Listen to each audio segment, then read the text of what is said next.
Let's go to the Boardwalk Honda Hotline. NBC Sports Philadelphia Sixers pre- and post-game analyst Marc Jackson is with us to give us some reaction to what we saw on Saturday and a look ahead to tonight's pivotal, I would say, Game 6. You lose, you're done, or Game 4 at 6. And Marc joins us now on the Boardwalk Honda Hotline. Hey, Marc, what's happening, pal? How y'all doing today? Oh, man, we're doing all right. Obviously, that game the other day, a tough one. What stands out when you look at that loss? What's at the top of your list as to why they lost that game? Because as you can imagine, people are coming after everybody. To me, it was a few things. First of all, I give Boston all respect because they're a much better team than I thought they were. Brad Stevens is a much better coach, and all the hype is he lived up to the hype.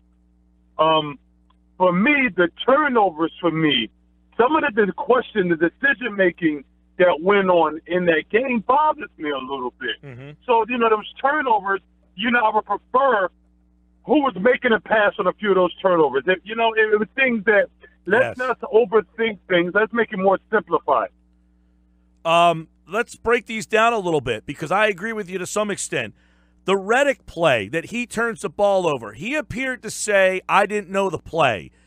Brett doesn't typically call a timeout in that spot. If you watch them all year, he lets them go. It's almost like he assumes they all know the play. But did they not know the play? Did Ben go the wrong way? Him and Joel collided. What do you make of that play? That thing to me was like, okay, they're trying to get the ball to Joel at the top of the key. But I'm like, okay, let's simplify this. Let's just get the biggest dude on the court, the ball on the box. How about that? So for me, I was really stressing over that. I couldn't sleep well at night over that because I'm like, let's just dumb it down a little bit. Let's get the biggest guy on the court, the ball on the box. Because remember, it wasn't a lot of time during then. Remember that. So why not get the guy on the ball in the post? Let's see if he can foul the score. Why are we bringing him up top to get the ball to anybody else? Let's just get the ball to this guy when his bread is buttered. Now, Marc, you could argue that they get the ball to Embiid because they don't have anyone else to create a shot off the dribble and get fouled. Do you agree with that? That's a good assumption. What I say don't have anybody else, I think JJ can score when he's coming off screens. I think Ben, up until this series, I thought Ben was I thought he was advanced with getting into the lane to get his own shot. But I have to say, I think Joel is the go-getter for this team. I think he's the one that you can rely that can find a way to get a good shot off or at least get fouled. So I'll agree with that to a certain extent, yeah. Yeah, it seems that, on Pete's point, is that they don't have a shot creator to take the ball to the basket and beat you off the dribble. Embiid's that guy for them. Amazingly, a 7'2" guy is the guy that they trust the most to put the ball on the floor and create a shot. That is absolutely correct. But I will say this. We have seen flashes of Markelle Fultz. What does he do? He gets to the rim. What does he do? Before they show the injury, he was a three-way scorer. He can hit the mid-range jumper. He can hit the three. He can get to the rim. So he would have fit the scheme that they needed if he was healthy. Yeah. So that's why I'm scratching my head like, should I be angry? Should I look forward to the future? I'm all over the place with it. Well, I've been people tweeting at me all weekend about Fultz. Why don't they use him? He's the guy they need. It's not fair to use him, and they told you everything they need to know that they don't trust him right now, right? I think so. I think that's the way it is. I think that's where we have to look at it as of now. Would you play him? Would you say, you know what, I don't care. I need your skill. Go out there and figure it out. You know what? That's a great point. For me, I don't think he's played enough games to warrant Brett Brown putting him in the game when it's time to win. I just don't think I love him. I think he's going to be a very good player. He's an exceptional young man, but I don't think he's warranted the respect enough to trust that he's going to be able to perform when the game's on the line. I don't think I could put him in right now. Mark, there were so many places where you could assign blame and instances where you could assign blame, especially with the turnovers. On that inbounds play with Ben inbounding the ball, is that because they don't want Ben at the line? They're protecting Ben from having to go to the line, having him inbounds the ball, and then, of course, he throws it away? Yeah, you don't want to have him receiving the ball because they might do hack of Ben, and he's not comfortable with the foul line right now. So I think that is something to look at. That he is not comfortable with the ball, like getting to the foul line. So with that being said, do we really want him handling the ball? So that's it. But you want him because he is a very good passer. So you want him on the court.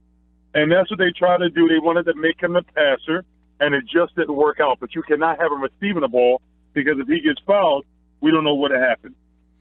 Yeah, and, one of the things there that I saw, Mark, was Bellinelli misses the screen on Horford, and Horford steps right through there, and he anticipates that pass because he knows it's going to Embiid, but Bellinelli's screen was half-ass. Yeah, you know what? I didn't look at it that depth, but during the play, when you have to get a crucial ball inbound, you have to get it, and you have to get it in your hands because then anything else comes second. You got to catch the ball. So with that being said, I would have liked to see a bunch of things done. I would have liked to see Bellinelli set a good hard screen. I would like to see Ben throw a crisper passer. Yeah. I would like to see Joel hold off Horford a little bit better, just to receive the ball. But none of those things came to fruition. Marc Jackson with us, NBC Sports Philadelphia Pre and Post, Sixers and Celtics tonight. Now, Mark, I boiled it down to 3 mistakes by Ben Simmons at the end of the game. I tweeted out about this, too. He had the missed dunk. He didn't have to shoot the ball with 17.2 seconds left. He could have eaten some more time off the clock. And then that entry pass to Embiid that was stolen away by Horford. Now, I want to go back to that one, though, where Embiid misses the shot and Ben Simmons goes up with that ball. And then afterwards, when asked about it, defends his decision and says, I take that shot all the time. That's a shot. It's an instinct play. Should he have dribbled that out? Is that hindsight? Is that 20/20? Or do you look at that as a grievous mistake from a guy that's supposed to have the court vision and awareness at that time? Now that's a great point. Listen, if they had to do it all over again, with him to learn from that, I'm quite sure if he couldn't flat out dunk that ball, he will bring it out. That was the situation with him.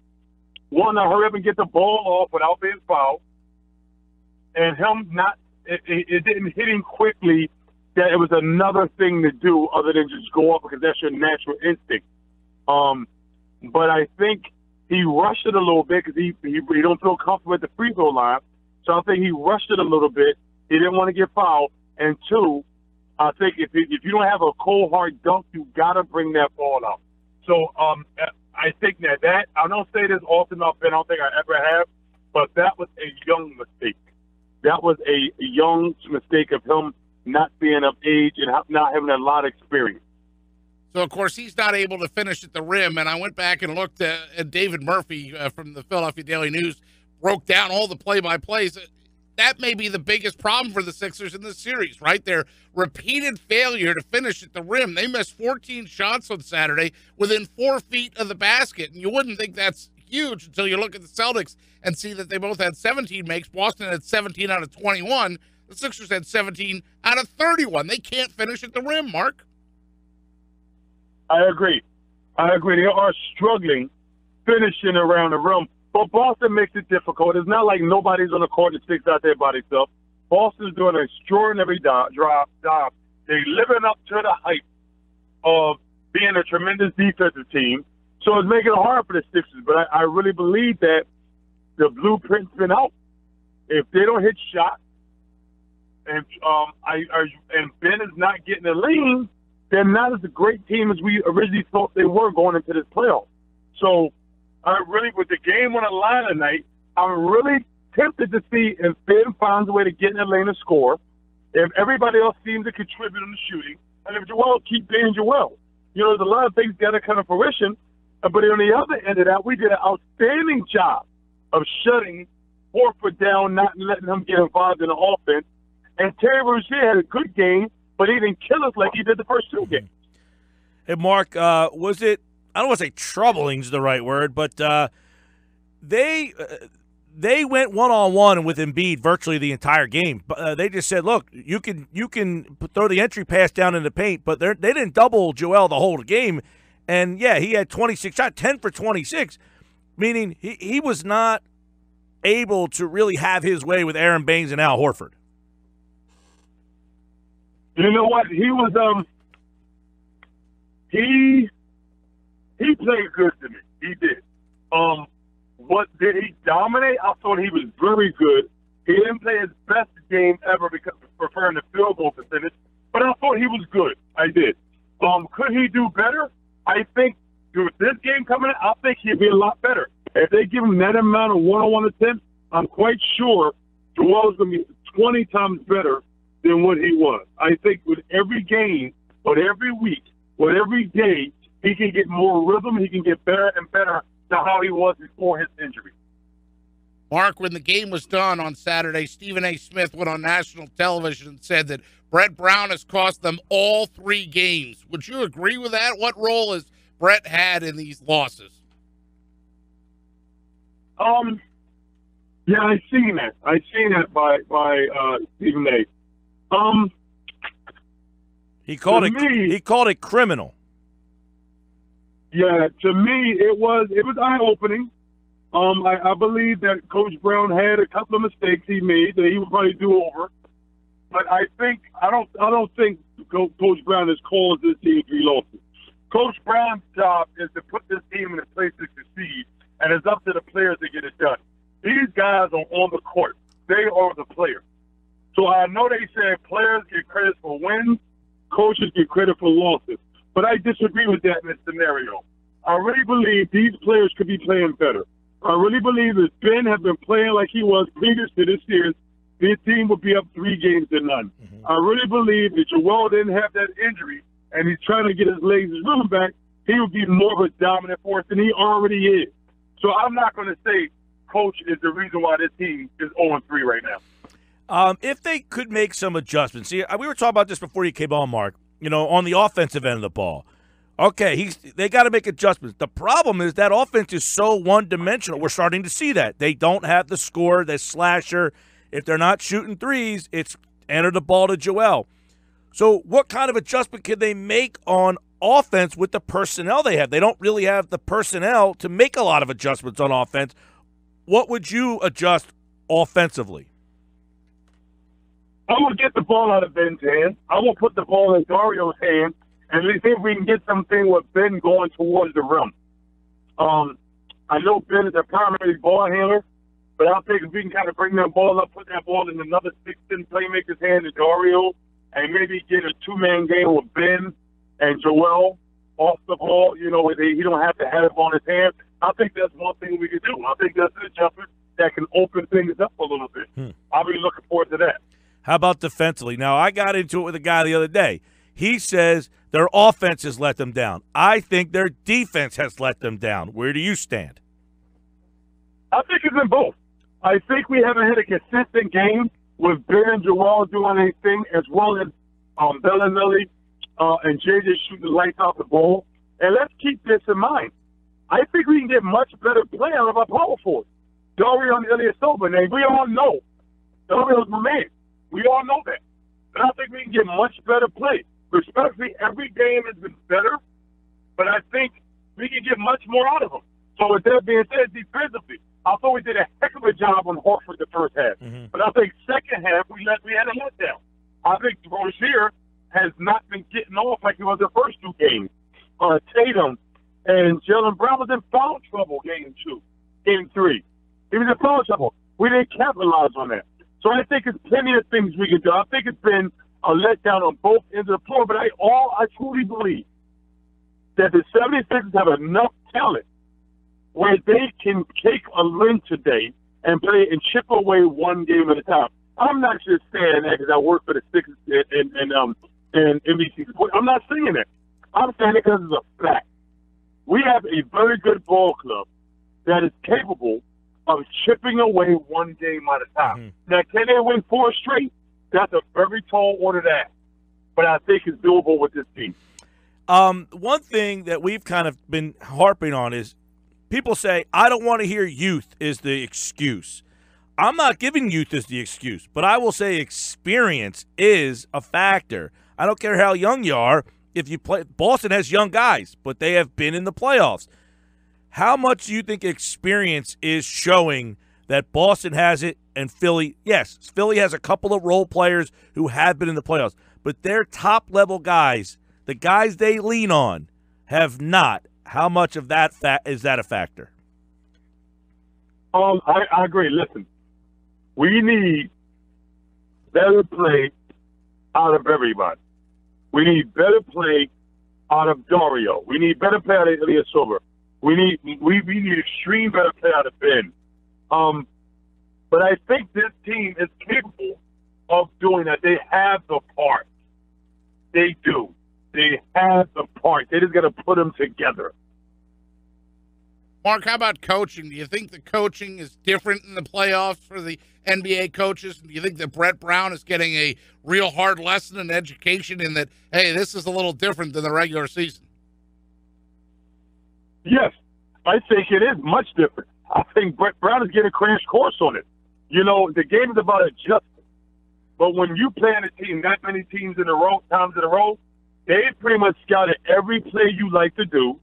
Their only thing is trying to guess when you want to do them. So with that being said, Coach Brett Brown, and not just him, his assistant coaches. So if you look at the bench, when the Sixers on our defense, when Al Horford got that play to score the passing overtime, Coach Brett Brown was not talking during that time. It was the assistant coach that was telling the Sixers players what play they might run. So with that being said, coaches have to learn even more because each little minute detail is important even more and highlighted even more in the playoffs.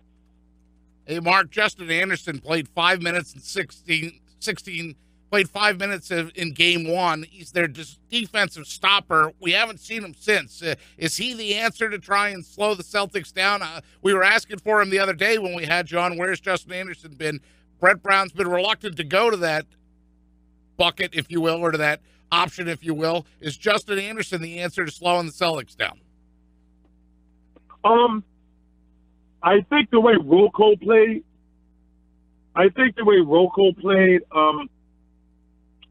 last game, I think that's why Justin Anderson didn't play more. Can he play more? I don't know. When Rocco's hitting the shot, I don't think Justin Anderson can play more than the other guys on the team.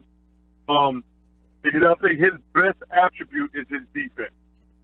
So if we got Rocco scoring the ball and giving us defense, I think that's the only time that Justin Anderson can get on the floor when Rocco is down on the floor. Because I don't think Justin Anderson shoots the ball great enough to space the floor for Embiid and for Simmons. So I think he only sees time if Rocco is not shooting the ball good. Hey, what is your explanation of Covington's struggles on the defensive end?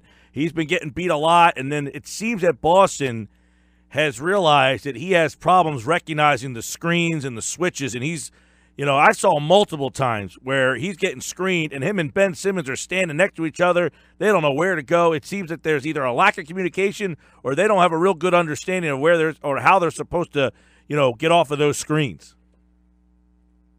For me, what's interesting is that team does not communicate good enough for switching. Respectfully, I just don't think they do. Yeah. I think communication is something that you can't just have two players. You got to have 5 guys on the floor that communicate and know what they're communicating about. You can't just throw stuff around to the coach. You got to be able to communicate. So with that being said, 2 guys can't communicate. All 5 guys have to. So that's something that kind of concerns me. I don't like the way the Sixers switch, and I think they go overboard. And I think that's the time that mismatches are taken advantage of. I really believe that. That's just my fault. Yeah, there's so much from that game that it was right there. And again, Bellinelli hits that shot. If he's another foot back, our conversation's a lot different today. It's crazy. And as much as they're down 3-0, people say, well, they could be up 2-1. So my question for you, Mark, is what is the separation between these two teams? A lot of people look at it and say, wow, Boston's just a better team, and then they don't have Kyrie and they don't have Hayward. Do you think that that is concerning to see? Is Boston head and shoulders above Philly, or is it closer than the 3-0 series would suggest? Now, here's my thing on that. That's a great question, by the way.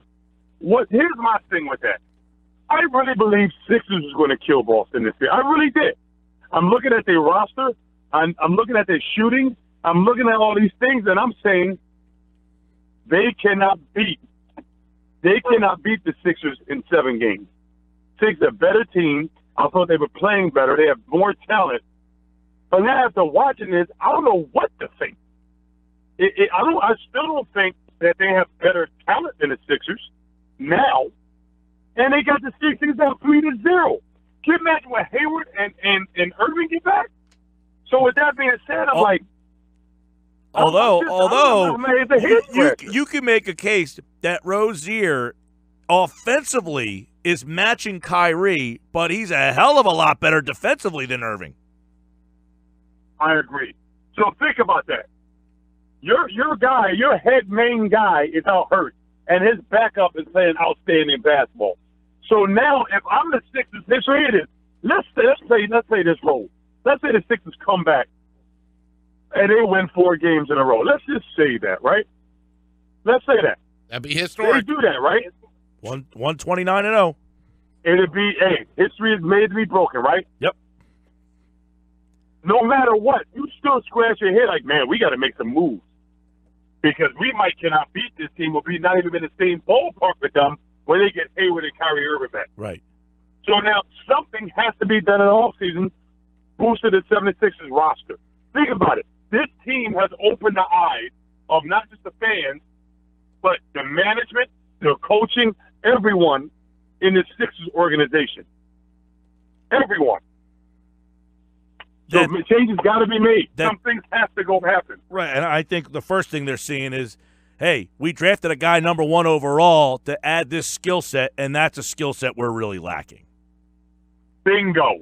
So now how do we trust he's going to have that next year? Exactly. Now, how do you go into camp saying that's the addition we're making, but we're not sure that he can even give it to us? That's a hard one, and that's, something they're going to have to find out. That's something they're going to because Tatum, who they drafted, is giving them a huge lift. Your guy who you traded for is giving you nothing, and that's a big storyline in this.